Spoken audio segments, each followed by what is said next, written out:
Hello बच्चों। तो बच्चों आज अपन काइनेमेटिक्स का लेक्चर नंबर 10 पढ़ेंगे और इसमें अपन बात करेंगे एयर रेजिस्टेंस की। तो एयर रेजिस्टेंस क्या होता है बच्चों, आपके पास बहुत इंपॉर्टेंट कॉन्सेप्ट है बच्चों एयर रेजिस्टेंस का भी। ठीक है, तो जैसे बच्चों मोशन अंडर ग्रेविटी में आपके पास मान लो ये बादल है, ठीक है, और बादल से जो पानी की जो बूंदे आ रही है, ठीक है, बरसात जो होती है पानी की बूंदे जो आती है, ये बादल कितनी जो हाइट होते हैं, वैसे तो इसकी हाइट 1500 मीटर के आसपास है, लेकिन बच्चों मैं अप्रोक्सीमेट मान लेता हूँ 2000 मीटर। कितनी हाइट है इसकी? 2000 मीटर। तो जब यहाँ से ड्रॉप हुआ है पानी की बूंद, जब यहाँ से ड्रॉप होती है तो 2000 मीटर को तय करने में यहाँ पे इसकी रफ्तार कितनी होगी सतह पे, तो सतह पे रफ्तार v बराबर √2gh ये होती है बच्चों। सतह पे रफ्तार कितनी होती है? v बराबर √2gh। तो √2 g की वैल्यू कितनी है 10, h की वैल्यू कितनी है 2000। जब इसको अपन सोल्व करेंगे बच्चों तो ये हो गए 20 और 2 तो 40, तो ये हो जाएगा 200। तो कितना जाएगा बच्चों ये 200 मीटर पर सेकंड। 200 मीटर पर सेकंड जब रफ्तार होगी पानी की बूंद की बच्चों, यानी जब बरसात में पानी की बूंद आएगी, एयर रेजिस्टेंस नहीं है, अभी मैं बात करूं एयर रेजिस्टेंस नहीं है, सिंपल ऐसी बात करो केवल। तो बच्चों बेटू जब पानी की बूंद इतने 2000 मीटर से जब आती है तो सतह पे रफ्तार कितनी जाएगी उसको 200 मीटर पर सेकंड। 200 मीटर पर सेकंड इतनी तेज रफ्तार है कि यदि ये पड़ गई तो खोपड़ी में छेद हो जाएंगे, गोली की रफ्तार से भी, गोली की रफ्तार से भी आएंगे।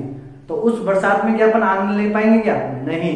तो बच्चों समझ में आया? तो इसका मतलब 200 मीटर पर सेकंड ये तो है नहीं, पानी की बरसात की बूंदों में तो अपन आराम से नहा सकते हैं, ठीक है, और आराम से मजे भी ले सकते हैं, ठीक है बेटो।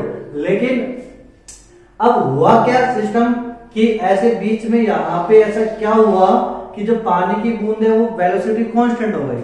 यानी जो अपन बात करते हैं ना इसमें क्वेश्चंस में, जब अपने पास क्वेश्चंस आएंगे एयर रेजिस्टेंस मतलब पानी की बूंदों के ऊपर, तो वो क्वेश्चंस में जो बरसात होगी, बरसात या वर्षा की जो रफ्तार होगी, वर्षा की जो रफ्तार होगी, वर्षा यानी वो वाली वर्षा नहीं बच्चों, पानी यानी बरसात है ना, तो वर्षा की जो रफ्तार होगी वो आपको दी होती है 20 किलोमीटर पर होगा। तो ये जो 20 किलोमीटर पर हो रही है क्या? ये है अंतिम वेग। क्या है ये? अंतिम वेग, टर्मिनल वेलोसिटी, इसे अपन क्या बोलते हैं? Terminal velocity. तो ये तो टर्मिनल वेलोसिटी, और ये अपन बता रहे हैं कि ऐसा यदि एयर रेजिस्टेंस नहीं होगा तब उसकी हकीकत की वेलोसिटी इतनी होनी चाहिए। लेकिन एयर रेजिस्टेंस ने क्या कर दिया, इसको अंतिम वेग में कन्वर्ट कर दिया। अब एयर रेजिस्टेंस होता क्या है? तो ये बात तो समझ आ गई बच्चों। यदि एयर रेजिस्टेंस नहीं होता तब तो इतनी रफ्तार झेलनी पड़ती और बरसात का आनंद अपन ले नहीं पाते जिंदगी में कभी भी। छाता भी बनता तो लोहे का बनता, क्योंकि तो गोली है बुलेट प्रूफ रफ्तार, मतलब bulletproof jacket to protect from rain, तो वो फिर ऐसा रहता बुलेट प्रूफ जैकेट बन जाती, ठीक है, उसको पहन के अपन बाहर निकल पाते, इतनी रफ्तार। लेकिन एयर रेजिस्टेंस ने क्या कर दिया, इसको डाउन कर दिया, इस वेलोसिटी को कम कर दिया। अब कैसे करा कम वो देखो। तो बच्चों क्या होता है, जब एयर रेजिस्टेंस होता है तो एयर रेजिस्टेंस Fr इज होता है समानुपाती V। एयर रेजिस्टेंस का जो बल लगता है वो बल क्या लगता है? समानुपाती होता है V। यानी जैसे जैसे V बढ़ेगा, जैसे जैसे V बढ़ेगा वैसे वैसे क्या बढ़ेगा? रेजिस्टिव फोर्स भी बढ़ेगा। कैसा बढ़ेगा? रेजिस्टिव फोर्स भी क्या होता है? बढ़ता है। ठीक है बच्चों, ठीक है बेटू। तो वेलोसिटी बढ़ने के साथ रेजिस्टिव फोर्स बढ़ेगा, और किस दिशा में? तो जब मैं इसको ओपन करता हूं समानुपाती को तो लगाता हूं माइनस के केवी। तो माइनस का मतलब क्या होता है कि ये जो फोर्स की दिशा है वो वेलोसिटी की दिशा के विपरीत होगा। तो इसका मतलब जब ये पानी की बूंद यहाँ पे है, किसी टाइम टी पे यहाँ आ गया, तो इसकी वेलोसिटी v डैश, तो अब ये नीचे तो फोर्स लगेगा ऊपर, रेजिस्टिव फोर्स का लगेगा ऊपर, कितना? kv dash. मैग्नीट्यूड कितना जाएगा सर? kv dash. समझ आया बच्चों? तो यहाँ पे किसी टाइम टी पे जब मैं बात करूं तो जनरली ये पानी की बूंद है, इसकी रफ्तार नीचे है, ठीक है, नीचे आ रहा है। जब ये नीचे आ रहा है तो अब मैं बताओ बच्चों, जैसे जैसे पानी की बूंद नीचे आएगी तो रफ्तार बढ़ेगी। ओके, बिल्कुल रफ्तार बढ़ेगी, बिल्कुल बात सही है। जब रफ्तार बढ़ेगी, जब रफ्तार बढ़ेगी तो ऊपर रेजिस्टिव फोर्स क्या होगा? बढ़ेगा, क्योंकि वेलोसिटी, ठीक है। तो जब वेलोसिटी बढ़ेगी, देखना ध्यान से, नीचे जब वेलोसिटी बढ़ रही है तो ऊपर क्या हो रही है बच्चों? ऊपर केवी भी बढ़ रहा है, ठीक है, उसके समानुपाती केवी भी क्या हो रहा है, बढ़ रहा है। तो जब केवी बढ़ रहा है तो जो इसकी जो बूंद है, तो बूंद नीचे आने की रफ्तार यानी वेलोसिटी की रफ्तार क्या हो जाएगी, घट जाएगी। नहीं आया फिर समझ। देखो बच्चों इसको वापस से समझते हैं। मैं वापस क्या समझाऊंगा आपको कि जब ये पानी की बूंद है, जब जैसे जैसे नीचे आ रही है तो वेलोसिटी क्या हो रही है, इसकी बढ़ रही है, वेलोसिटी इंक्रीज हो गई, ठीक है, वेलोसिटी तो इंक्रीज है, और वेलोसिटी इंक्रीज होगी तो Fr रेजिस्टिव फोर्स क्या होगा, बढ़ेगा। रेजिस्टिव फोर्स बढ़ेगा तो इसका जो रिजल्टेंट होगा परिणामी, क्योंकि परिणामी आएगा क्योंकि mg नीचे है, इसके ऊपर दो फोर्स लग रहा है, एक तो mg लग रहा है नीचे की तरफ और एक ऊपर की तरफ रेजिस्टिव फोर्स लग रहा है, ठीक है। वेलोसिटी बढ़ रही है तो Fr बढ़ रहा है, तो परिणामी बल जो होगा, उसके ऊपर लगने वाला जो परिणामी बल होगा, वो परिणामी बल क्या होगा बच्चों, वो परिणामी बल घटेगा। परिणामी बल क्या होगा, घटेगा। किस दिशा में रहेगा, लेकिन हमेशा नीचे की तरफ। तो परिणामी बल घटेगा लेकिन कहाँ रहेगा, नीचे की ओर, ठीक है। अब मैं आपसे बोलता हूँ, क्या बोलता हूँ मैं आपसे कि यदि आपके पास वेलोसिटी इस दिशा में है और त्वरण भी इस दिशा में है, जी भी इस दिशा में है, तो वेलोसिटी बढ़ती है कि घटती है, बढ़ती है। वेलोसिटी तो बढ़ेगी अभी, तो इस वाले केस में वेलोसिटी तो अभी भी बढ़ेगी, लेकिन वेलोसिटी की रफ्तार बूंद के नीचे आने की रफ्तार वो घट जाएगी। देखो ये परिणामी बल क्या होता है, ए क्या होता है, dv बाई dt, ए क्या होता है, dv बाई dt, यानी बूंद की रफ्तार बूंद की रफ्तार यानी परिणामी बल यानी त्वरण, वो क्या होगा, घटेगा नीचे की ओर। समझ आया बच्चों, ठीक है बेटू। मैं क्या कह रहा हूं आपसे कि जब पानी की बूंद नीचे आएगी तो उसका वेलोसिटी बढ़ेगी, उस वेलोसिटी के बढ़ने के कारण रेजिस्टिव फोर्स बढ़ेगा ऊपर की ओर, mg लगेगा नीचे की ओर, तो परिणामी बल अभी भी नीचे की ओर रहेगा, लेकिन वो जो परिणामी बल नीचे की ओर रहेगा वो अब घटेगा।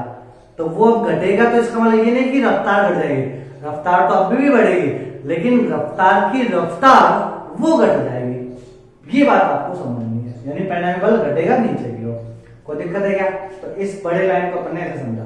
अब देखो अब क्या होता है इसमें बेटो, अब क्या होगा इसमें कि इस पूरी कहानी में एक चीज आपको ये समझ में आ गई कि इसका जो जी इफेक्टिव होगा, ए इफेक्टिव, यानी जो इसका ए होगा वो एक कितना रहेगा, mg माइनस केवी घटेगा ना, mg नीचे है, मतलब mg नीचे ऊपर केवी, तो ए कहां होगा, हमेशा नीचे की ओर होगा, ए तो नीचे की ओर रहेगा लेकिन घटेगा, तो ए बराबर mg माइनस केवी बटे m, तो ये हो जाएगा इसका एक्सीलरेशन। संतुलन बल की स्थिति में अपन पढ़ते हैं बच्चों, तो ऐसे, ठीक है बेटू। तो a बराबर कितना जाएगा, mg माइनस केवी अपॉन m। ध्यान से देखो ये हो गया a is the function of v। ये क्या होगा बच्चों आपके पास, a is the function of v, ठीक है। अब a is the function of v हो गया, अब मुझे निकालना क्या है, मुझे निकालना है v is the function of time t। तो a से मुझे कहां पे जाना है, vt पे, तो a भी दे रखा है, vt पे जाना है, तो क्या करूंगा मैं। अब बच्चों ये कौन सा केस हो गया, ये हो गया वेरिएबल एक्सेलरेशन वाला, और यहाँ पे एक्सेलरेशन कांस्टेंट नहीं, ये कैसा है एक्सेलरेशन, वेरिएबल एक्सेलरेशन, ठीक है। ये कौन सा एक्सेलरेशन है, वेरिएबल एक्सेलरेशन, ठीक है बच्चों। तो अब बोलो a is the function of v, से मुझे जाना है v is the function of time t। मैंने आपको सिखाया है a को आप क्या लिखोगे, dv by dt is equal to mg minus के kv बटे m। mg माइनस kv को नीचे ले आओ, dt को उधर ले जाओ, तो dv इज इक्वल टू कितना जाएगा, mg माइनस के kv is equal to dt बटे m। ये हो जाएगा, ठीक है। कोई दिक्कत है क्या? अब अपन क्या करेंगे, इसका समाकलन कर देंगे, ठीक है। समय शून्य पे वेलोसिटी भी क्या थी, जीरो, समय शून्य पे वेलोसिटी क्या थी, जीरो, और किसी टाइम t पे वेलोसिटी हो गई v, ठीक है बेटू, समझ में आया। अब देखो मैंने आपको ये समाकलन में बताया है कि 1/x का समाकलन होता है ln x, क्या होता है ln x यानी log x, ठीक है। लेकिन आपको x की जगह दे दिया जाए ax plus b general term, linear term, तो फिर उसका कितना हो जाएगा, x का गुणांक कितना है a, उसका भाग लगा दोगे और ln x की जगह लिख दोगे ax प्लस b लिख दोगे, ठीक है। ऐसे बताया मैंने, तो यहाँ पे देखो क्या है, एम जी तो कॉन्स्टेंट है, माइनस के भी कॉन्स्टेंट है, वी वेरिएबल है। तो इसका जब अपन समाकलन करेंगे तो कितना हो जाएगा, -1/k, यहाँ पे के वी का गुणांक कितना है, -k का भाग हटा देंगे आप, ln और कितना जाएगा ln x, तो कितना जाएगा mg -k kb। ठीक है, और इसमें लिमिट रख देंगे, lower limit higher limit minus lower limit. तो हायर लिमिट कितना हो जाएगा v और लोअर लिमिट कितना है 0, तो mg kb फिर माइनस ln mg, तो उनको मैंने मिला के लिख दिया, तो ये लिख दूं मैं, इसको हल कर लेना तो वो आएगा ln m log m minus log n, वो ये जाएगा सेम इज इक्वल टू यहां से कितना जाएगा t/m। तो बेटो जब अपन इसको हल करेंगे तो देखो एयर रेजिस्टेंस का कॉन्सेप्ट बहुत अच्छा कॉन्सेप्ट है ये।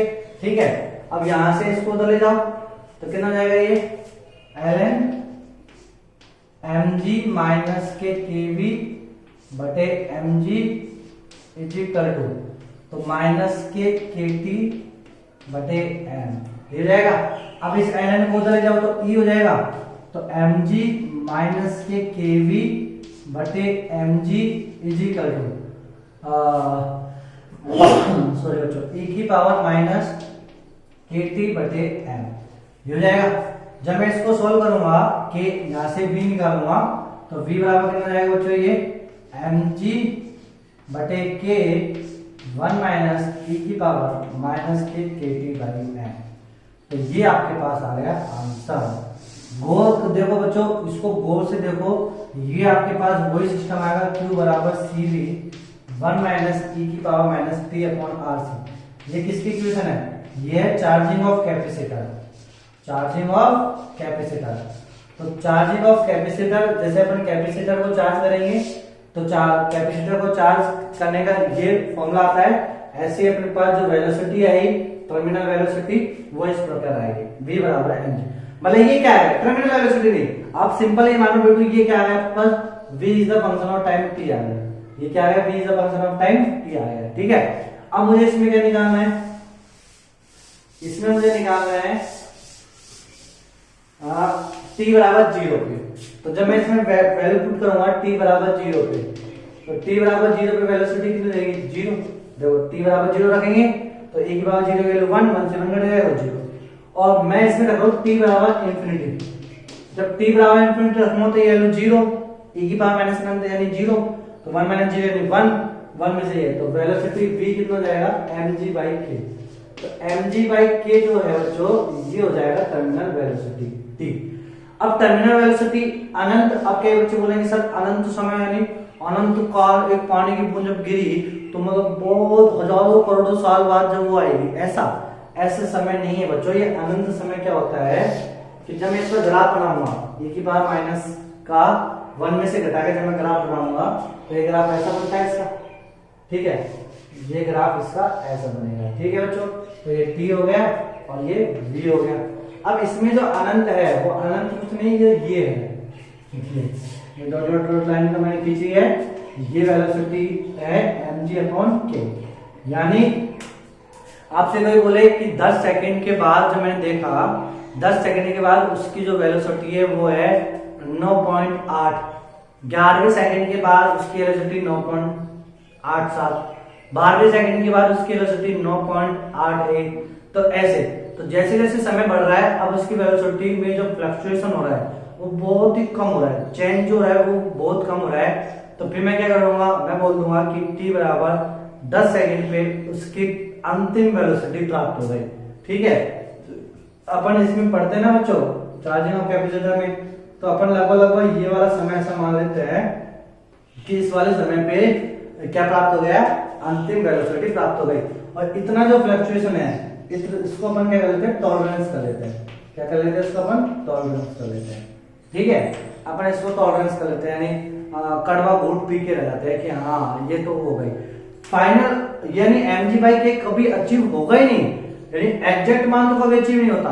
तो बच्चों जब आप चार्जिंग ऑफ कैपेसिटर जब मैं आपको पढ़ाऊंगा, ये वाला सेम करूंगा, तो कैपेसिटर कभी भी फुल्ली चार्ज होगा ही नहीं। Q बराबर CV जो होता है ना, Q बराबर CV, तो कैपेसिटर फुल्ली चार्ज CV तो कभी होता ही नहीं है। वो तो अपन टाइम ले लेंगे कि स्टेडी स्टेट कंडीशन जो होती है उस कंडीशन में अपन मान लेते हैं कि इतना परसेंट का टॉलरेंस कर लेंगे, इतना हो गया भाई फुल्ली चार्ज, लगभग तक खत्म माने राउंड फिगर में। ठीक है बच्चों, समझ में आया?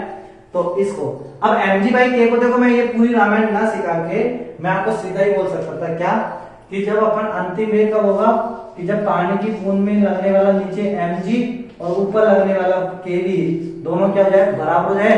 जब दोनों बराबर हो जाएंगे तो a कितना हो जाएगा, 0। a कितना हो जाएगा, 0। जब a 0 हो जाएगा तो v बोलो क्या हो जाएगा, कांस्टेंट। v कितना हो जाएगा, कांस्टेंट। ठीक है, मैं इसको ऐसे ही बोल सकता हूँ कि भाई जब पानी की बूंद पे नीचे लगने वाला mg और ऊपर लगने वाला kv दोनों बराबर हो गए तो नेट a कितना हो जाएगा, 0। a जब 0 हो जाएगा तो v क्या हो जाएगा, कांस्टेंट। अब a 0 में क्या हो जाएगा, mg बराबर कितना हो जाएगा, √2 kv। तो यहां से ये t हो जाएगा तो vt बराबर कितना हो जाएगा, mg अपॉन k। तो अंतिम vg mg अपॉन k यहां से मैं निकाल सकता हूं। ठीक है, तो एयर रेजिस्टेंस में बस मैं केवल आपको यदि त्वरण फ्लक्चुएशन है, त्वरण वेरी कर रहा है, तो आपको एटी वीटी जो मैंने आपको 30 वो सिखाए थे, आपको वो वाला पैटर्न फॉलो करना है। ठीक है, इस क्वेश्चन को करने में कोई दिक्कत है बच्चों? ठीक है बेटू, कर सकते हो आसानी से। चलो, तो ये हो गया अपने पास एयर रेजिस्टेंस। अब अपन बात करेंगे इसकी ग्राफ थ्योरी की। ठीक है, तो बेटू अपन नेक्स्ट करने वाले हैं क्या, ग्राफ थ्योरी। अच्छा, ग्राफ थ्योरी से पढ़ने से पहले एयर रेजिस्टेंस का एक और अपन कर लेते हैं, सिंपल सी बात। इसको करो आप, देखो मैं आपसे करवाता हूं।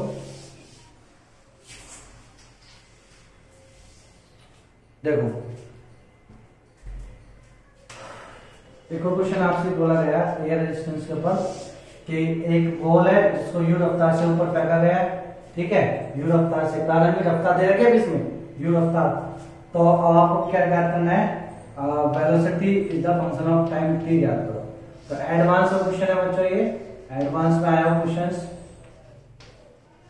ठीक है, और आपको एयर रेजिस्टेंस दे रखा है Fr is equal to minus के kV, ये आपको दे रखा है। ठीक है बेटू, अब आपको क्या निकालना है, v is the function of time t निकालना है। तो v is the function of time t निकालना है, तो अब आप सबसे पहले क्या करोगे कि यहाँ पे देखो ये आपके पास क्या है, ओरिजिनल लोगे आप 0,0, तो ऊपर आने वाले को प्लस लेना है और नीचे आने वाले को क्या लेना है, माइनस लेना है। ये चीज तो आपको समझ में आनी चाहिए। ठीक है, अब देखो जो पानी की जो रफ्तार है u प्लस के ऊपर की तरफ है, और तो Fr कितना लगेगा, नीचे लगेगा। तो यहाँ पे जो पानी की जो बूंद है उस पे mg का लगेगा मतलब नीचे, और ये कहाँ लगेगा, kv, ये भी नीचे लगेगा। ठीक है, ओके, समझ में आया बेटू, कोई दिक्कत है क्या? तो ओवरऑल जो a लगेगा वो a हमेशा कहाँ रहेगा, नीचे रहेगा। a हमेशा कहाँ रहेगा, नीचे, नेट। तो नेट जो होगा a इज इक्वल टू, अब वो नीचे रहेगा तो नीचे को मैंने क्या माना, नेगेटिव। तो a माइनस कितना हो जाएगा, mg प्लस kv बटे m। तो ये हो गया इसका m। ठीक है, मतलब a हो गया ये। अब इस a को अपन क्या लिखेंगे, वही dv अपॉन dt। तो ये यहाँ जाएगा mg प्लस kv, तो यहाँ जाएगा, और माइनस के dt बटे m भी यहाँ जाएगा। अब इसका अपन क्या कर देंगे, समाकलन कर देंगे। तो समय शून्य पे अब वेलोसिटी कितनी है, u प्रारंभिक वेग, और किसी टाइम t पे वेलोसिटी है v। तो अब आप इसको कर लेना सोल्व, तो ये आपके पास आंसर रहेगा। ठीक है बेटू, समझ में आया? तो एयर रेजिस्टेंस के ऊपर अपन को ऐसे डील करनी है। ठीक है, अब हम बात करेंगे ग्राफ थ्योरी, तो वो नेक्स्ट लेक्चर में बात करेंगे। तब तक आप ये दोनों लेक्चर नंबर 9 और 10 आपको करने हैं।